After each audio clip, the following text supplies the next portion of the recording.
সপ্তাহ আগে গত বুধবার ৮ই অক্টোবর আন্তর্জাতিক অপরাধ ট্রাইব্যুনাল মানবতা বিরোধী অপরাধের অভিযোগে ২৫ জন সেনা কর্মকর্তার বিরুদ্ধে অভিযোগ আনার পর এবং গ্রেফতারি পরোয়ানা জারির পর এক সপ্তাহ ধরে নানা জল্পনা, একরকমের অস্থিরতা, এমনকি গুজব ডালপালা মেলবার পর এখন পরিষ্কার যে সরকারের সঙ্গে সেনাবাহিনীর একটা আপোষ রফা হয়ে গেছে যে সেনাবাহিনী কিছুতেই তাদের হেফাজতে নেওয়া এবং আন্তর্জাতিক অপরাধ ট্রাইব্যুনালে অভিযুক্ত গ্রেফতারি পরোয়ানা জারি করা সেনা কর্মকর্তাদের আন্তর্জাতিক অপরাধ ট্রাইব্যুনালে বা আদালতে হস্তান্তর করবে না, বা পুলিশের জিম্মাতেও দেবে না, বা সাধারণ কারাগারেও পাঠাবে না। ঠিক যেভাবে আন্তর্জাতিক অপরাধ ট্রাইব্যুনাল সবাইকে চমকে দিয়ে, অন্তত সেনাবাহিনীর তরফে সেটাই বলা হয়েছে যে তারা কিছুই জানতেন না, একরকমের গ্রেফতারি পরোয়ানা হঠাৎ করেই জারি করে দিয়েছে, সেনাবাহিনীও সিদ্ধান্ত নিয়ে ফেলেছে যে তারাও সেই গ্রেফতারি পরোয়ানাকে গ্রাহ্য করবে না। তাদের হেফাজতে তারা রেখেছে অবশ্য অভিযুক্তদের, কিন্তু সেটাও জানাবার প্রয়োজন বোধ করে নাই যে সরকার যে সাবজেল করবার ঘোষণা দিয়েছে ক্যান্টনমেন্টের ভেতর, সেখানেই কি এখন তাহলে আটক আছেন বা হেফাজতে আছেন সেই অভিযুক্ত সেনা কর্মকর্তারা, এবং যারা এখনো পালিয়ে যাননি, যারা কর্মরত ছিলেন, একজন জেনারেল সহ সেই সেনা কর্মকর্তারা কি তাহলে আনুষ্ঠানিকভাবে গ্রেফতার হয়েছেন বলা যাবে? আন্তর্জাতিক অপরাধ ট্রাইব্যুনালের চিফ প্রসিকিউটর তাজুল ইসলাম কিন্তু বলেছেন যে যেহেতু আনুষ্ঠানিকভাবে ট্রাইব্যুনালে কিছু জানানো হয় নাই, কাজেই একে গ্রেফতার বলা যাবে না। এবং তিনি এও বলেছিলেন যে গ্রেফতার যদি কেউ হয়ে থাকেন কোথাও, তাকে অবশ্যই ২৪ ঘন্টার মধ্যে আদালতে হাজির করতে হবে।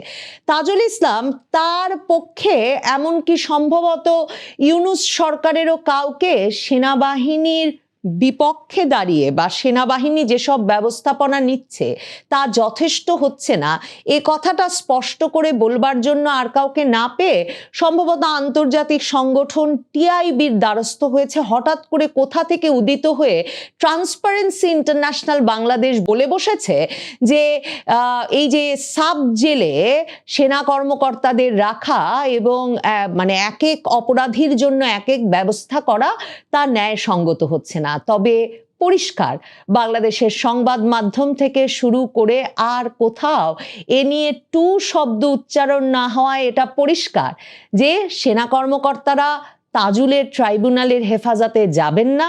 এটা যেমন পরিষ্কার, সেনাবাহিনী এই যে আন্তর্জাতিক অপরাধ ট্রাইব্যুনাল প্রজ্ঞাপন জারি করে আরেকটি সংশোধন এনে এই মানে গ্রেফতারি পরোয়ানা জারির আগেই যে ঠিক করলো যে যার বিরুদ্ধেই গ্রেফতারি পরোয়ানা জারি হবে সে যেমন আর নির্বাচনে অংশ নিতে পারবে না, ঠিক তেমনি যার বিরুদ্ধেই গ্রেফতারি পরোয়ানা জারি হবে তার বিচার শেষ হওয়ার আগেই একরকম তাকে দোষী সাব্যস্ত করে ফেলতে হবে। মানে এই শাস্তি তার ওপর ন্যস্ত হবে যে যেই মাত্র গ্রেফতারি পরোয়ানা সেই মাত্র তার চাকরি যাবে।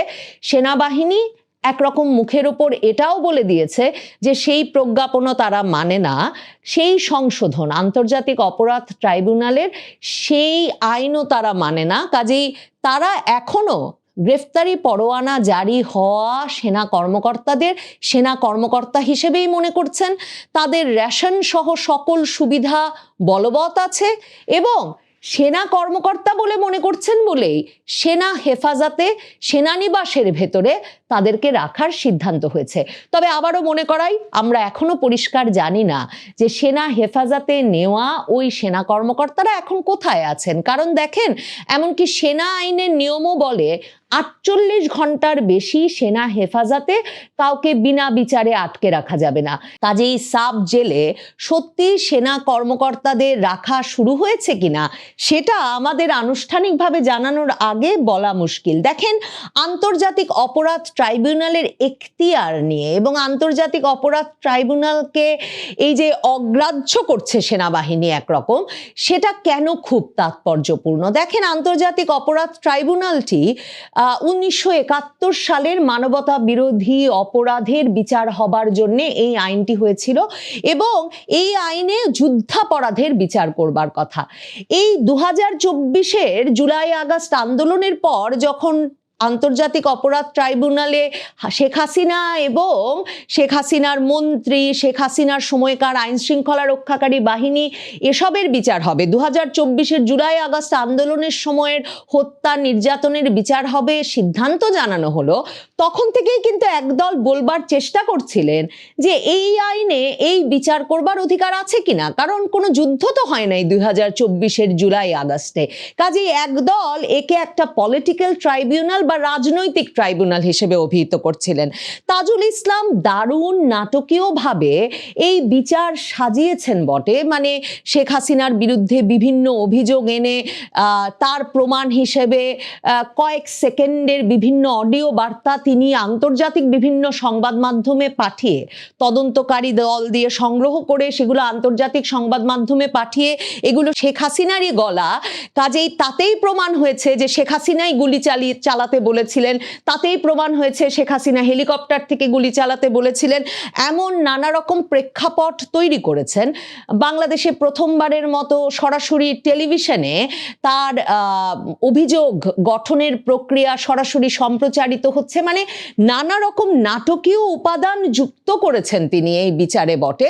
কিন্তু তার ট্রাইব্যুনালের এখতিয়ার আছে কিনা এই প্রশ্নটা বারবারই উঠছে, এবং বাংলাদেশে যারা এই প্রেক্ষাপটটুকু পাচ্ছেন তারা এই প্রশ্নটা তুলছেন যে সত্যি কোনো কারণে এই সরকার বদল হয়ে গেলে বা প্রেক্ষাপট বদলে গেলে এই বিচারের কোনো সাংবিধানিক ভিত্তি থাকবে কিনা। কারণ আন্তর্জাতিক অপরাধ ট্রাইব্যুনালে হত্যার বিচার হচ্ছে, আবার সাধারণ ফৌজদারি আদালতেও হত্যার বিচার হচ্ছে। একই ঘটনার বিচার দুই আদালতে হলে ডাবল জিওপার্ডি, মানে একেবারে এক ঘটনার দুবার বিচার হতে পারে না। আইনের যে একেবারে মৌলিক ভিত্তি সেটাকে এই আইন একরকম যেমন অগ্রাহ্য করছে, তেমনি কোনো আগ্রাসনকারী বাহিনী বাংলাদেশে আক্রমণ করে নাই, বাংলাদেশে একটা রাজনৈতিক অশান্তি অস্থিরতা হয়েছে, তার বিচার কি করে আন্তর্জাতিক অপরাধ ট্রাইব্যুনালে হতে পারে সেই প্রশ্ন খুব মানে বেসিক প্রশ্ন, সেটাও বারবার তোলা হচ্ছে। কিন্তু তাজুল ইসলাম চিফ প্রসিকিউটর এবং সরকারের আইন মন্ত্রণালয় মিলে একের পর এক প্রজ্ঞাপন জারি করে এই আইনে নানা রকম সংশোধন নিয়ে আসছেন। তারা যুদ্ধাপরাধের বিপরীতে আন্তর্জাতিক অন্য কোনো পক্ষের বিদেশি শক্তির আগ্রাসনের কথাটি বদলে তারা আভ্যন্তরীণ অশান্তি যুক্ত করেছেন। আগ্রাসনকারী বাহিনীর বিচার করবার সুযোগ ছিল, তারা এখন বলছেন আন্তর্জাতিক অপরাধ ট্রাইব্যুনালে বাংলাদেশের বিভিন্ন বাহিনীরই বিচার করবার সুযোগ আছে। কিন্তু সেনাবাহিনী এখন তাদের এতজনের বিরুদ্ধেই মামলা হওয়ার পর এই প্রশ্নগুলো তুলছে। তারা মনে করছে আন্তর্জাতিক অপরাধ ট্রাইব্যুনালের এখতিয়ার নাই। এর মধ্যে দেখেন আগস্টের শেষে তাজুল ইসলাম জাতিসংঘের একটা সভায় গিয়ে রীতিমতো আইন উপদেষ্টা আসিফ নজরুল, জাতিসংঘের মানবাধিকার বিষয়ক কর্মকর্তা, দেশি বিদেশি ব্যক্তিদের সামনে বলে এলেন যে তাড়াহুড়ার কারণে যত নিখুঁতভাবে তদন্ত করে নাকি এই বিচার তার পরিচালনা করার কথা ছিল তার পক্ষে সম্ভব হচ্ছে না।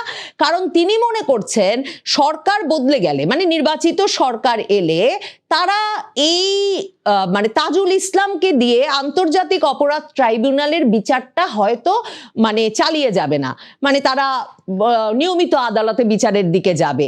এই কারণে তিনি খুব তাড়াহুড়া করছেন। যাদের যাদের তিনি অভিযুক্ত করতে চান তাদের তিনি এখনই অভিযুক্ত করে ফেলতে চেয়েছেন, এবং খুব শিগগিরই তখনই তিনি জানিয়েছিলেন আগস্টের শেষে যে গুম খুন সংক্রান্ত আরো যাদের তিনি অভিযুক্ত করা প্রয়োজন মনে করেন তাদেরকে তিনি খুব শিগগিরই অভিযোগের আওতায় নিয়ে আসবেন। এটা তিনি মনে করেন তার একটা প্রতিশ্রুতির মতো। তার মানে তাজুল ইসলাম একটা তালিকা নিয়ে বসেছেন। সেনাবাহিনীর আপত্তি ঠিক সেই জায়গাটাতেও যে তাজুল ইসলাম তার মতো একটা তালিকা নিয়ে বসেছেন, এবং আন্তর্জাতিক অপরাধ ট্রাইব্যুনালে ইচ্ছা মতো তিনি আইন পরিবর্তন করছেন প্রজ্ঞাপন জারি করে, এবং আইন সংশোধন করে আগ্রাসী বাহিনীর মানে বিদেশি শক্তি আপনার দেশে আক্রমণ করলে যে আইনের অধীনে বিচার হওয়ার কথা সেই বিদেশি বাহিনীর এবং বিদেশি বাহিনীকে সহযোগিতাকারী ব্যক্তিবর্গের সেই আইনে আপনি এখন একটা আভ্যন্তরীণ রাজনৈতিক অশান্তি বা রাজনৈতিক সংঘর্ষের ঘটনার বিচার শুরু করেছেন। আপনি এই আইনে শুধুমাত্র ব্যক্তির বিচার করবার অধিকার ছিল। জাতীয় নাগরিক পার্টির নেতৃবৃন্দের আন্দোলনের মুখে প্রজ্ঞাপন জারি করে আপনি সংগঠন হিসেবে সেখানে আওয়ামী লীগের বিচার করবারও একটা এখতিয়ার নিয়ে এসেছেন। সেনাবাহিনীর ভেতরে এখন এই শঙ্কাও আছে যে শুরু হয়েছে সেনাবাহিনীর কর্মকর্তাদের, একেবারে জেনারেল পর্যায় থেকে শুরু করে শীর্ষ পর্যায়ের কর্মকর্তাদেরকে সুনির্দিষ্টভাবে অভিযুক্ত করে যে মামলা শুরু করেছেন তাজুল ইসলাম, আন্তর্জাতিক অপরাধ ট্রাইব্যুনাল শেষ পর্যন্ত বাহিনী হিসেবে সেনাবাহিনীর বিচার করবার অভিযোগও দায়ের করে বসতে পারে এই ট্রাইব্যুনালে। মানে কারণ যখন যেই প্রজ্ঞাপন আনতে ইচ্ছা করছে সেই প্রজ্ঞাপন এনে যার যার তালিকা আছে তার কাছে তার বিরুদ্ধেই তিনি অভিযোগ দিয়ে দিচ্ছেন। সেনাবাহিনীর ভেতর থেকে এই প্রশ্ন উঠেছে যে এই মামলাগুলো হয়েছে সুনির্দিষ্টভাবে ব্রিগেডিয়ার আজমি এবং সালাউদ্দিন কাদের চৌধুরীর ছেলে হুম্মাম কাদের চৌধুরী, মানে গোলাম আজম পুত্র আর সালাউদ্দিন কাদের চৌধুরীর পুত্র আর ব্যারিস্টার আরমান মীর কাশেম আলীর ছেলে, এই তিনজনের গুমের ঘটনার প্রেক্ষিতে এই তিনজনের গুমের সময়ে যারা যারা ডিজিএফআই এর সেনা গোয়েন্দা সংস্থার দায়িত্ব পালন করেছেন, যারা যারা র্যাবের দায়িত্ব পালন করেছেন, সকল সেনা কর্মকর্তাকে তালিকাভুক্ত করে এই যে ঢালাওভাবে এই বিচারের আওতায় নিয়ে আসা হলো, এটাকেও খুব মানে সুনির্দিষ্টভাবে সেনাবাহিনীকে মেলাইন করবার জন্য, বাহিনী হিসাবে সেনাবাহিনীকে অপরাধী হিসেবে চিহ্নিত করবার জন্য এবং এক রকমের জনমত সেনাবাহিনীর বিরুদ্ধে গড়ে তোলার প্রচেষ্টা হিসেবে দেখছে সেনাবাহিনী। দেখেন, তাজুল ইসলাম কিন্তু জাতিসংঘের ওই অনুষ্ঠানে গিয়ে এটাই বলেছিলেন যে সুনির্দিষ্ট অভিযোগ করা বা সুনির্দিষ্ট তদন্ত করা তার পক্ষে সম্ভব হচ্ছে না, কারণ তাকে খুব হ্রাস করতে হচ্ছে, তাড়াহুড়া করতে হচ্ছে, যাতে যাদের যাদের তারা অভিযুক্ত করা প্রয়োজন মনে করেন তাদের সবাইকে অন্তত অভিযুক্ত করে যেতে পারেন তিনি।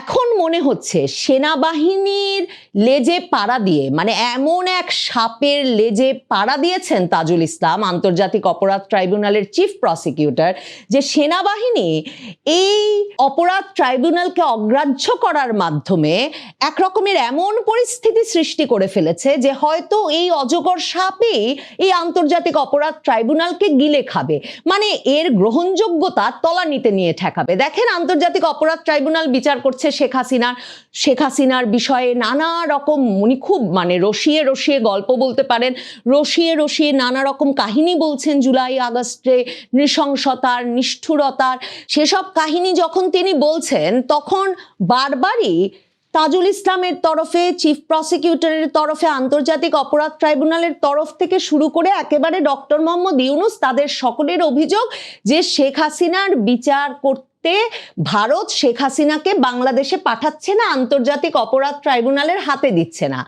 এখন বাংলাদেশের সেনাবাহিনী এটা নিশ্চিত করেছে যে এই আদালতের বিচার কার্যকে তারা এতটাই প্রশ্নবিদ্ধ মনে করে যে তারা তাদের বাহিনীর কর্মকর্তাদেরকেও এই আদালতে বিচারের মুখোমুখি করতে রাজি নয়, এই আদালতে বিচারের মুখোমুখি করা প্রয়োজন মনে করছে না এবং এই আদালতের এখতিয়ার নিয়ে প্রশ্ন তুলছে। তাহলে দেখেন, এই আদালত যাদেরকে সুনির্দিষ্ট লক্ষ্যে পরিণত করলো তারা একরকম এই আদালতকে অগ্রাহ্য করছে, এই আদালতকে প্রশ্নবিদ্ধ মনে করছে, রাজনৈতিক উদ্দেশ্য প্রণোদিত মনে করছে। কাজেই সেনাবাহিনীকে অভিযুক্ত করবার মাধ্যমে, মানে সেনাবাহিনীর জেনারেল পর্যায় থেকে শীর্ষ পর্যায়ের কর্মকর্তাদের ঢালাওভাবে অভিযুক্ত করে আসলে আন্তর্জাতিক অপরাধ ট্রাইব্যুনাল নিজেকে বড় ধরনের প্রশ্নের মুখে ফেলল, যে বিচার কার্য তাড়াহুড়ো করে শেষ করে তিনি খুব মানে বড় বড় মাছদের, বিগ ফিশদেরকে লটকে দিয়ে এই আন্তর্জাতিক অপরাধ ট্রাইব্যুনালের বিচারের মাধ্যমে ইতিহাসে নাম লেখাতে চাইছিলেন, বা আন্তর্জাতিক অপরাধ ট্রাইব্যুনালকে এই শেখ হাসিনা শাসনামলের বিচারের একেবারে অগ্রদূতে পরিণত করতে চাইছিলেন। সেই পরিকল্পনাটা সম্ভবত বাংলাদেশের সেনাবাহিনী আপাতত তার সেনা কর্মকর্তাদের এই ট্রাইব্যুনালের যথেচ্ছ আইন পরিবর্তনের মাধ্যমে করা মামলার বিচারে মুখোমুখি করতে না দেওয়ার সিদ্ধান্ত নিয়ে একরকম প্রশ্নের মুখে ফেলে দিয়েছে। তাজুল ইসলাম বলছিলাম যে সাপের লেজে পাড়া দিয়েছেন, এখন দেখা যাক সেই সাপ তাকে গিলে খায়, নাকি তিনি দক্ষ সাপুড়ের মতো এই সাপকে বশ মানিয়ে ফেলতে পারেন?